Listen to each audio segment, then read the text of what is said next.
42-7, Florida State. 42-7. What a day. Gene, good evening, sir. Nice to be doing one of these. Smile on our face. It's been a minute. Tom, especially in the ACC, it's been exactly since the last time we talked about a Florida State win in an ACC game, Tom, 402 days. Oh, my goodness. That was that Cal game last year. That's how long that's been. It's nuts. I don't know what to make of this. All I can say is Vegas knows something because I'm like, how could that be 10.5 points? Yeah. The way this team has looked, the way it looked like they just gave up on the coach on this team. They were done. Coach was out. And then they go out and beat the living crap out of Wake Forest. Not a great, obviously not a good team. Wake looked awful. Boy, Wake. They're not good. I looked at their record like, how are they 5-2? I'm telling you. How is that possible? This is Wake's worst performance of the year, and it's about time we got one of those. It's about time Florida State faced an opponent who laid an absolute egg. And the officials. I'm sorry to cut you off, Tom. I'm still in shock. 2 holding calls and usually when they do them, it's an irrelevant time. 2 long plays that were huge in the first half, and that flag comes out and negates long plays by them and just completely neutered their offense. Yep. The final tally, Tom, I want to look this up right now. Wake Forest tagged 11 times for 93 yards. FSU 3 for 30. Yep. In an ACC game against one of the Tobacco Road darlings. How is that possible? It's a funky night. You know what? We're still celebrating Halloween. That's what this is. It is a strange weekend. But yes, this was a game where it didn't start out like gangbusters for Florida State, but you had some breaks go your way early, which is what you need sometimes in order to have the moment that you take control of a game and then you put it on ice, which kudos to Florida State. They did just that. Wake had been penalized on average, Gene, just under 9 times a game, so this is very much what they do. They beat SMU in their last game with 5 offensive turnovers, so like they are prone to making a lot of mistakes. They just beat Miami. But they've been SMU who just beat Miami. I don't know why Jeff Cameron here and sneak that in. Anything to slight Miami.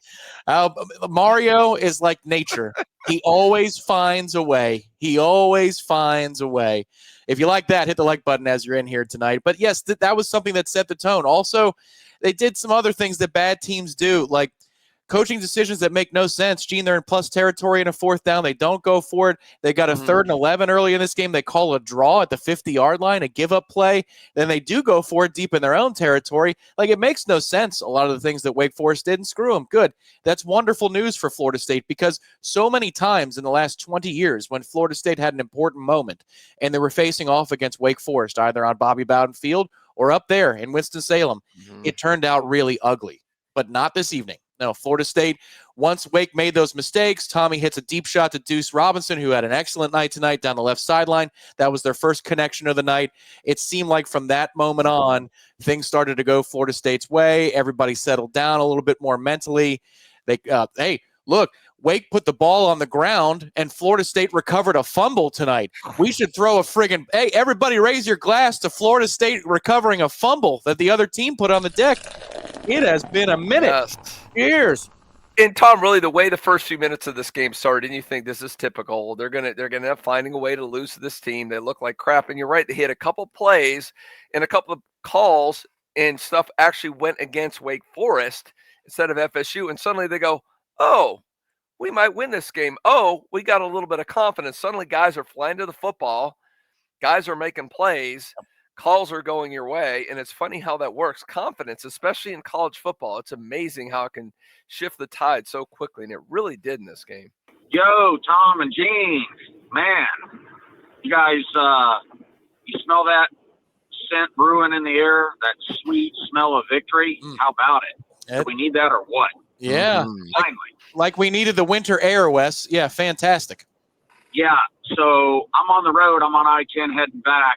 I left a little bit left in the 4th quarter because I wanted to get on with you guys and talk to a bunch of people in my section. I said, hey, you ever listen to Warchant? You know, West from the Villages? Their eyes lit up when they realized who I was. I said, I got to get out of here so I can get on the phone with my guys, Gene and Tom. And so, man, the way that first quarter started out, I'm sitting here going, here we go. Yep. And all of a sudden, it turned and everything just kind of kept clicking. It's like, man, where's it been? You just feel like this team, it has the guts. It has what you want. It's just things weren't clicking. Tonight it clicked, and they dug in and played hard, and it really was really great. And I will tell you, I had mentioned this all week on the shows and the chat.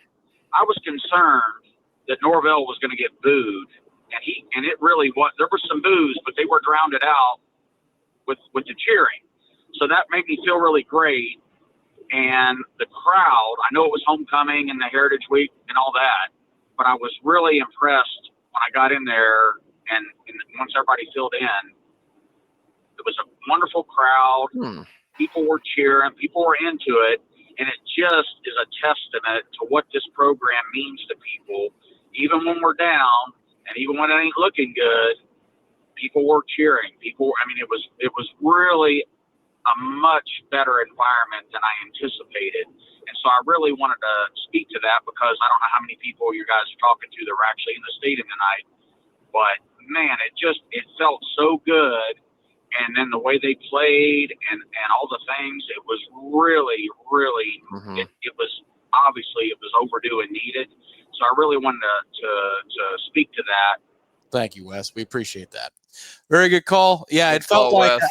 I think when you go, it wasn't 3 and out because you got a first down with a nice spot on the first play of the game, Singleton. When you get the false start penalty and you punt on the first drive of the game, Gene, I felt like that was maybe the low point in the stadium, but from that point on, it was all positivity for Florida State, especially some of those penalties paved the way. But then when you hit Deuce on that big play towards the end of the quarter, and then you punch it in, you actually punch it in when you had so many failures against Stanford, like everybody went, okay, all right, it's time to rally. It's time to put Uncle Mo on your side. And last year, I thought, Gene, there was a game when Florida State was losing week in, week out. They hosted North Carolina late in the season. I'm not sure if it was homecoming or not, but the crowd was awesome, and they weren't rewarded. And so I'm just very happy tonight that, as Wes was saying, the crowd was awesome, and they got their just due, which was a rocking chair win by the time you get into the third quarter and you realize, oh, wow, this thing's done. Wake has no chance to rally. Yeah. I think part of it, I said this team is bipolar. I think it's almost more fragile. But once they have something positive, like you mentioned, the play to Deuce, they all kind of loosened up a little bit. They got a little bit of confidence going in them. And I was glad to hear, I was not at the game, so I'm glad to hear from Wes there was not much booing going on. I think things went positive. Now, had things gone negative, it could have I would predict it could have gotten pretty ugly at that game with the booing. But it's good to hear that they were not booing early.